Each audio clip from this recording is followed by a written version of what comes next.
if you've got people on the fringes on both sides upset, then you're doing something right? Yeah. But when it comes if you've to got, LGBTQ and QAnon right, simultaneously upset, I was thinking that's why I think things go full circle. LGBTQ QAnon. Could probably get me in trouble. if you like, well, probably will. You were saying Xbox has sparked controversies by swiftly removing its Pride Month logo shortly after its introduction as Pride Month commences. Bud Light was the straw that broke the camel's back. And this is what winning a culture war looks like. So pat yourselves on the back, ladies and gentlemen, because you decided not to buy a beer. You have seen tremendous victories in the culture war. In this tweet from End Wokeness, he says, Xbox removes their LGBTQ plus Pride logo 4 days into Pride Month. Wow. There are memes about this, where it's the guy looking at the camera saying it's coming and there's a tornado. And then it's all the corporate logos that are rainbows. It's the image of all of the corporate logos changed to rainbows, but in Saudi Arabia, they stay the same. And typically, they kept these logos up for some time. It's Pride Month. So it's like, oh, here we go. All the logos are going to be rainbows. And then I countered saying, MAGA month in July. Everybody put up pictures of American flags for the whole month. Yes, fighting cultural wars sometimes can be very difficult. We have seen the success with Bud Light boycott. Some companies don't want to be next. Xbox is owned by Microsoft, and out of a sudden, we realize they have removed their rainbow logo and switched to another. When I saw this widely shared on Twitter, it is concerning. I think I put out a video about this CEO. He made it clear they forced some of these things into companies. Extremely disturbing. Some companies don't want to associate some of these issues, you know, to their brand because they now see the importance, they now see the effect of boycott.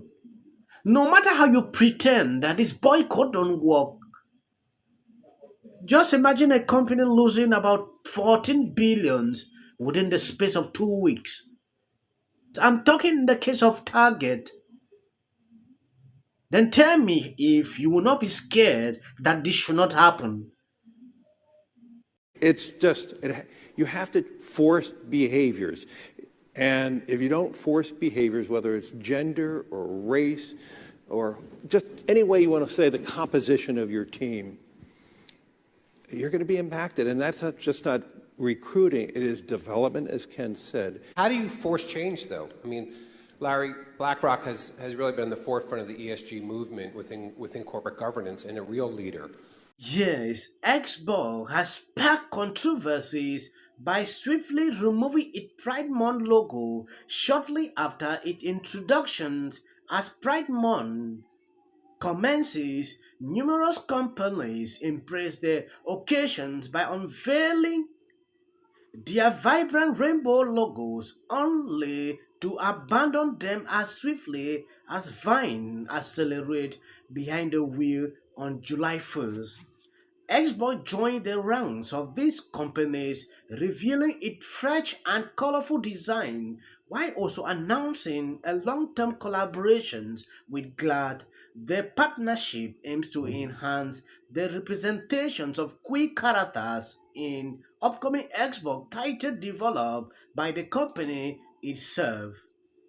The chief of staff of Xbox marketing stated representation is a vast and multi-faceted topic. It can mean more LGBTQIA plus character, more story moment featuring LGBTQIA themes, or even creating what LGBTQIA players can feel at home in. Yes, this is getting interesting. People are realizing something.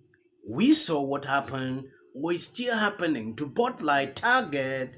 So you may have noticed Republicans really like to pitch themselves as the pro-business, anti-cancel culture party.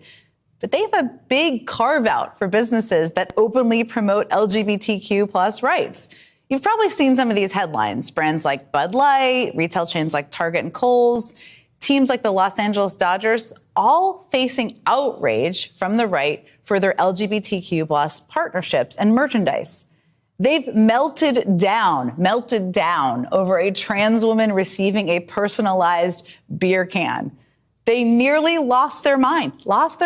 Yes, Jen Psaki seems not to be happy, seeing how the boycott are working. Interesting. She misquoted something, and I don't believe that is what a lot of people actually think. Okay, she went further to say, if you embrace this LGBT agenda, we will bankrupt you. That is what she has interpreted like go woke, go broke. It is normal. People have their right to choose what to consume. If you start attributing or start telling kids or start advertising things that target kids, people will not see that likely because they believe so much that this should be at the level of the individuals to decide. Don't struggle to enforce these ideas into people. And when they want to reject some of the ideas or what you believe in, you take it as a problem. Score that all these corporations are promoting, all of your banks are promoting it.